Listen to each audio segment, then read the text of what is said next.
Hello, I'm Scott Ashby, and I'd like to share with you my 8 core values for leadership. Something that doesn't show up on my resume, may not actually come out in the materials that you read about who I am as a person and a leader. So I thought I would put this video together to summarize my core values of leadership. So the first one is that customers and businesses and employees are people to be valued, respected, and supported. They're people. We think about customers and we do analysis on customers, classify customers into different groups, but they're all individual people. And so are businesses. Businesses are just organizations made up of people that you interact with and you have to respect, you have to value, and you have to support. And of course, your employees, people on your team, everyone from the frontline person, the person packing things in a warehouse, to middle management, people who are responsible for various small teams, and even the leadership of whatever company or organization you're working with. These are all people that need to be valued, respected, and supported. And what do we mean by that? What do I mean by valued? I mean that we need to show that that person's input and part of the process is critical to achieving success for the organization. Respected, certainly. Treat others with kindness, courtesy, fairness, and being real with the people that you're engaged with, and supporting them so that they can achieve all that is set before them as they're accountable for things. Another core value for me, being a leader, is to listen actively. Now, what does that mean? That means that you're not distracted, you're engaged with the person that you're working with, or even in boardrooms or committees. You are not distracted by your devices. I have been in too many meetings where everyone at the table has their laptop open and is typing away quickly to catch up on the next project. And really, to actively listen is to put those things aside, dedicate that time, and listen to that person. The scriptures say to be quick to listen and slow to speak. Therefore, be slow to become angry. So you'll have more rational approach when you're listening to another person. One guy I worked with years ago at Sports Endeavors, Brendan Moylan, was an expert at this. And he may be surprised I'm saying this, but in conversations with Brendan, he would follow so closely to what you were saying that he would actually finish the sentence for you. And it became kind of a fun game, but that was his nature. When you were speaking with him, he was totally engaged and focused on what you had to say as being important. So that's a critical element of leadership for me. Number 3 is consistency builds trust, and trust builds loyalty. So being consistent, being able to produce on a consistent basis, being consistent with your approach so that people know where you're coming from. It gives them more stability. It builds trust with customers, being consistent on your operations. All of this leads to loyalty, leads to people who will follow, people who will join with you in an endeavor, people who will support you when you need it. All starts with being consistent. Invite ideas is another core element that I think is important for leaders, is to not come forth with having solutions for every problem that might exist, but engage others, ask for advice, ask for insight, ask for a different opinion so that you can get the bigger picture that may lead to a better or even best solution. So invite those ideas. Another element is helping others be successful. I think this is really important as you build teams, as you work with people on committees.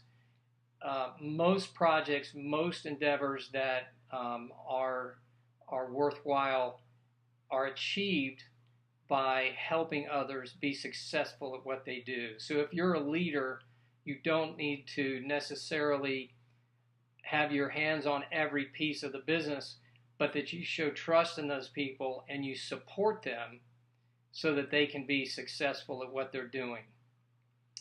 Another element I think is critical as a core value is to communicate goals and to create accountability for each team member. Creating goals may be done at the highest levels in the organization or in a department or for a committee, but communicating those goals to the entire team clearly and often so that everyone on the team, everyone engaged with a particular project is aware and understands where is the end line, what are we trying to achieve. And by doing that communication, you also have to match that with accountability for each team member. I worked with a close friend, Paul Ambrose, who took this to the ultimate. He had a work grid that aligned each employee's responsibilities and how they would affect the organization and the goals. And if you have a small team, this can be done very easily on a spreadsheet, columns, whatever. But when I saw this organization laid out in that way, it was this massive puzzle of responsibilities and roles for each person that was a beautiful picture to me. I could step back and get a sense of what was going on, how processes were being executed, who was responsible for what, and where we had gaps in the organization to achieve the goals we need by not having people assigned or accountable for a certain area. So that was beautiful and very, very useful. Another element that I think is critical for a core value for me is the workplace must be safe, operationally, and emotionally. You may be working in a manufacturing environment, you may be working in a studio environment or an office environment. Any environment has to be safe operationally.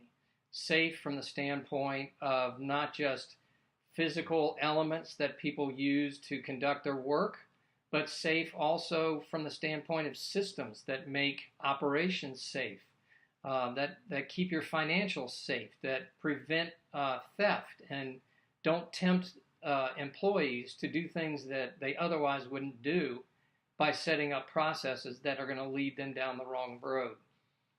But also the workplace needs to be safe emotionally, that there needs to be an element of honesty with employees, being forthright, and creating an environment where that employee, that customer, and that business that you're partnering with understands that this organization, this leadership group will be a safe place to engage and team up and achieve success.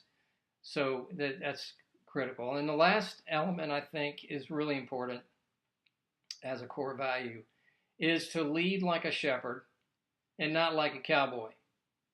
Now think about those two images.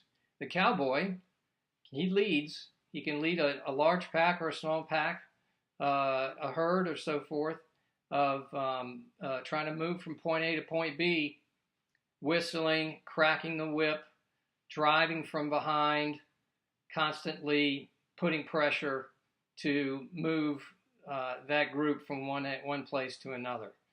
Thinking about the shepherd and his approach is to get to know each of the animals, each of the those that he's taking care of individually, so that they will follow his voice. He leads from the front.